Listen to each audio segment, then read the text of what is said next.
کئی ایک وجوہات ہیں، ان میں سے ایک وجہ جو ہے وہ یہ ہے کہ جو عمران نے اپنے اگلے 10-15 سال کی منصوبہ بندی اداروں میں بیٹھے لوگوں کے ساتھ مل کر بنائی تھی اور ہر ایک کو جو حصہ دینا تھا وہ حصہ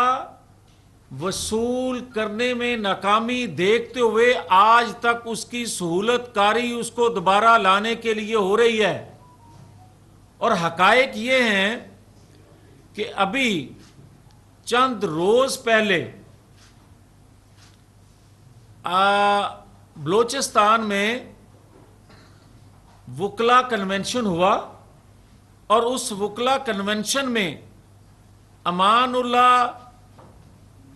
کرنئی جو سپریم کورٹ بار کے سابق پریزیڈنٹ بھی ہیں، جو انکشافات انہوں نے کیے، جو انکشافات جسٹس شوکت صدیقی کر چکے، جو انکشافات آڈیو کی شکل میں آپ کے سامنے ثاقب نثار کے آ رہے ہیں، جو انکشافات جنرل باجوہ کر رہے ہیں، جو انکشافات لیک ہو رہے ہیں جنرل فیض آصف سعید کھوسہ اور اقرار جرم بار بار عمران خان جو کر رہے ہیں، وہ سارے کے سارے بتا رہے ہیں کہ ہر ایک کے مفادات ایک دوسرے سے جڑے ہوئے ہیں، وہ جنرل باجوہ ہوں۔ آج اگر جنرل باجوہ کے متعلق عمران خان بہت سی چیزیں کہہ رہے ہیں تو بھائی کس نے روکا ہوا ہے جنرل باجوہ کو؟ اگر وہ باتیں غلط کر رہے ہیں عمران خان تو یہ سچی باتیں جنرل باجوہ کیوں نہیں کرتے؟ اور اگر جنرل باجوہ پھر جھوٹے ہیں تو پھر جنرل فیض کیوں نہیں بولتے؟ تو پھر اس حوالے سے کیوں نہیں بولتے؟ مگر یاد رکھیں، کیا ریاستی ادارے اتنے کمزور ہو چکے ہیں یا ریاستی اداروں میں بیٹھے لوگ اتنے کمپرومائز ہو چکے ہیں کہ آپ کچے کے علاقے میں آپریشن کرو تو وہ کامیاب، آپ زمان پارک میں آپریشن کرو ناکام، آپ ظہور لائی روڈ پہ آپریشن کرو ناکام، آپ راکٹ لانچر کا مقابلہ کرو کچے کے علاقے میں، مگر آپ پیٹرول بم غلیل کا مقابلہ زمان پارک یا ظہور لائی روڈ پہ نہیں کر سکتے۔ تو پھر بتایا جائے نا اصل حقیقت ہے کیا؟ اور جب تک اب وقت آ گیا ہے کہ جب تک یہ حکومت وقت کوئی بھی ہو، یہ اس کی ذمہ داری نہیں ہے، یہ اداروں میں بیٹھے لوگوں کی ذمہ داری ہے، جن اداروں میں بیٹھے لوگوں نے یہ پروجیکٹ جو ہے وہ لانچ کیا تھا، یہ ان کی ذمہ داری ہے، جن کے اداروں میں بیٹھے لوگوں کے حوالے سے انکشافات سامنے آ رہے ہیں، یہ ان اداروں کی ذمہ داری ہے احتساب کرنے کی جن اداروں کے لوگوں نے اس کے ساتھ منصوبہ بندی مل کے کی تھی۔ مجھے کوئی یہ بتائے کہ کیا نواز شریف کو عالمی قوتیں، وہ عالمی قوتیں یا پاکستان کے اندر وہ قوتیں جو نواز شریف کو قوم محسن سمجھتی ہے، قومی احسان اس کے سمجھتی ہے، سی پیک دینا، پاکستان کے اندر میثاق جمہوریت کرنا، پاکستان کی صنعتی ترقی کے لیے کام کرنا، پاکستان کے اندر سے دہشت گردی کا خاتمہ کرنا، پاکستان کے اندر سے لوڈ شیڈنگ کا خاتمہ کرنا، پاکستان کے اندر امن لے کر آنا، پاکستان کے اندر مہنگائی کو کنٹرول رکھنا، اگر یہ نواز شریف کے عالمی قوتوں اور ان قوتوں کے سامنے بڑے جرم ہیں جو پاکستان کے مفادات کے خلاف کام کرتی رہتی ہیں، یا پاکستان کے اندر وہ مقامی کردار جو سمجھتے ہیں کہ نواز شریف کے آنے سے ان کو عدم تحفظ ہوگا یا عمران خان کے لائے جانے کے بعد ان کو تحفظ ملے گا ان کے کیے ہوئے جرائم کا، تو پھر آج ہمیں یہ کہنے کی اجازت ہونی چاہیے کہ نواز شریف کو انتخابی میدان سے پھر اس لیے باہر رکھا جا رہا ہے، اور عمران خان کو انتخابی میدان میں اس لیے اندر رکھا جا رہا ہے کہ اس کی ضرورت ہے، اور نواز شریف کی قوم کو ضرورت ہے رہے، مگر ان کے مفادات کے خلاف ہے نواز شریف، لہذا اس کو باہر رکھنا چاہیے۔ نہیں مان سکتے، نہیں مانیں گے۔ ہم نے 3 دفعہ مان لیا قومی مفاد میں، آج اس کی جتنی بڑی قیمت ادا قوم کر رہی ہے، ریاست ادا کر رہی ہے، اب قوم ریاست متحمل نہیں ہے اور قربانی کی۔ اور یہ بات جو لوگ ہمیں کہتے ہیں کہ جناب آئین قانون کا اطلاق ہونا چاہیے، بھائی آئین قانون کا اطلاق مارچ اپریل 2023 میں ہی کیوں یاد آ رہا ہے؟ یہ آئین قانون کا اطلاق 2015 سے 2017 تک تو یاد نہ آیا۔ یہ آئین قانون کا اطلاق پنجاب میں جب عدم اعتماد ہوا تو ری رائٹ کیا جا رہا تھا آئین کو، یہ اطلاق اس وقت کیوں نہ آئین کا یاد آیا؟ اور آج بھی آئین قانون کا اطلاق کیا صرف اور صرف 90 دن کے دوران الیکشن میں ہی ہے، یا پاکستان کے اندر جو آوازیں اٹھ رہی ہیں، جو عمران کے حوالے سے آوازیں اٹھ رہی ہیں، جو اداروں میں بیٹھے لوگوں کے حوالے سے آوازیں اٹھ رہی ہیں، کیا ان پر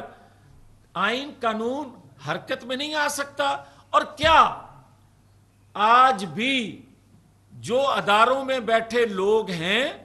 جن کے مفادات عمران خان کے ساتھ تھے اور ہیں، کیا ان کی حرکات و سکنات آئین کے ماورا جو ہیں اس پر کوئی سو موٹو نہیں ہے؟ کیوں نہیں ہے؟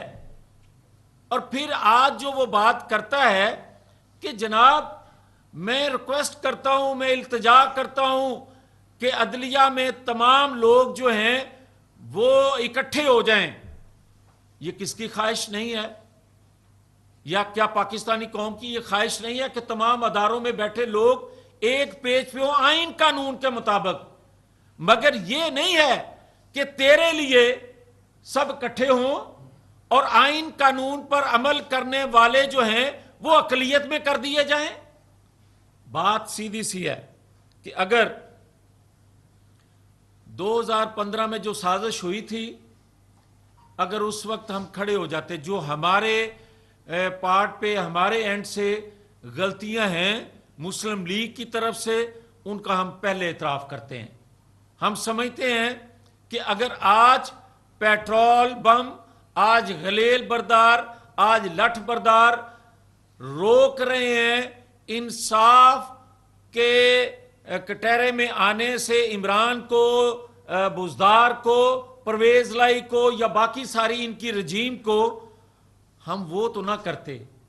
مگر ہمیں حقیقت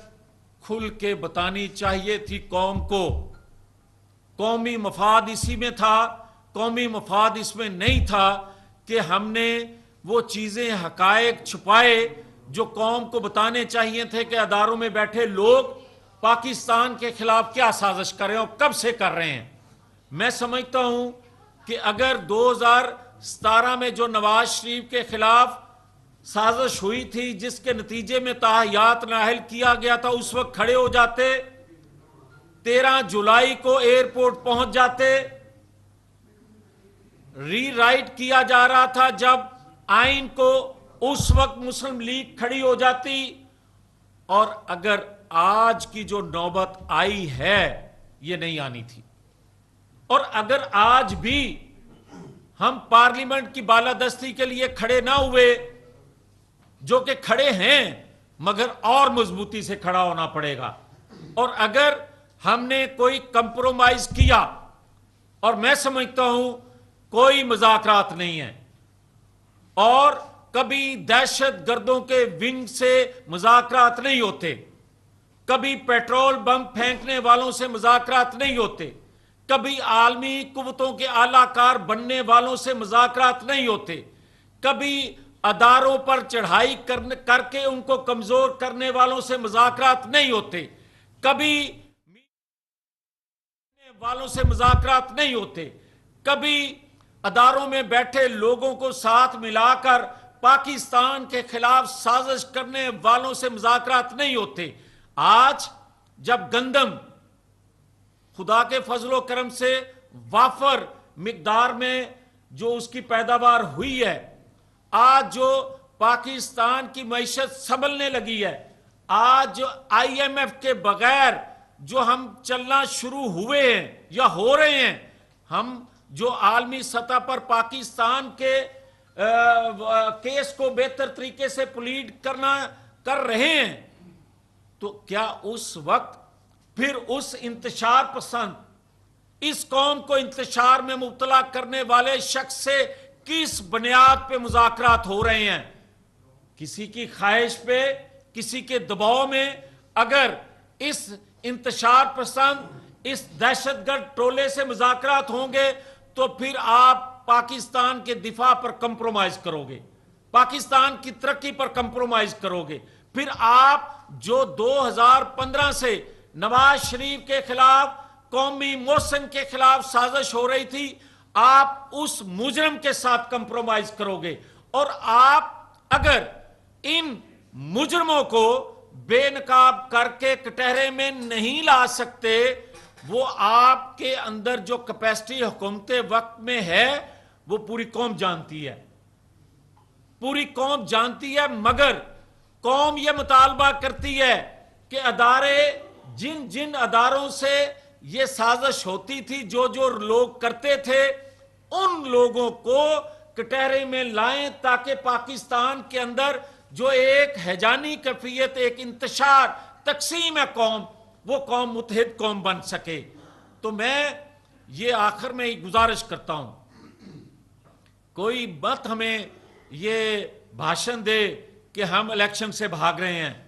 اور بھائی ہمیں تو 3 دفعہ الیکشن سے باہر رکھا، ہم اس وقت نہ بھاگے جب ہماری قیادت کو نااہل کیا گیا۔ اب 4تھی دفعہ بھی 2023 میں اگر ہماری قیادت کو باہر رکھ کر آپ کہو گے یہ لیول پلینگ فیلڈ ہے، یہ لیول پلینگ فیلڈ نہیں ہے، یہ اسی منصوبہ بندی کا دوسرا پارٹ ہے کہ آپ نواز شریف کو انتخابی عمل سے باہر رکھ کر آپ 2023 کے الیکشن کرواؤ گے تو کون مانے گا؟ ہاں، ہم پیٹرول بم تو نہیں پھینکیں گے، مگر ہم کسی پیٹرول بم پھینکنے والے کو بھی منمانی نہیں کرنے دیں گے، اور اس کے سہولت کاروں کو مزید پاکستان کے ساتھ کھلواڑ نہیں کرنے دیں گے۔ اور اگر ہمیں کوئی یہ پوچھتا ہے تو میں اس سے سوال کرتا ہوں کہ کیا نواز شریف کے وہ جرم اتنے طویل ہو گئے جس نے پاکستان کے اندر، لوگ تو اس کو محسن پاکستان کہتے ہیں، لوگ تو آج بھی کہتے ہیں کہ 2017 کا پاکستان ترقی کر رہا تھا، لوگ آج بھی کہتے ہیں کہ 2017 میں جو سازش کی گئی تھی وہ نواز شریف کے خلاف نہیں تھی، وہ پاکستان کے خلاف تھی، ان مجرموں کو کٹہرے میں لایا جائے۔ بھائی آپ دیکھیں کہ کس حد تک ڈٹھائی آ گئی، کس حد تک بے باکی آ گئی کہ آپ 1 کروڑ 20 لاکھ،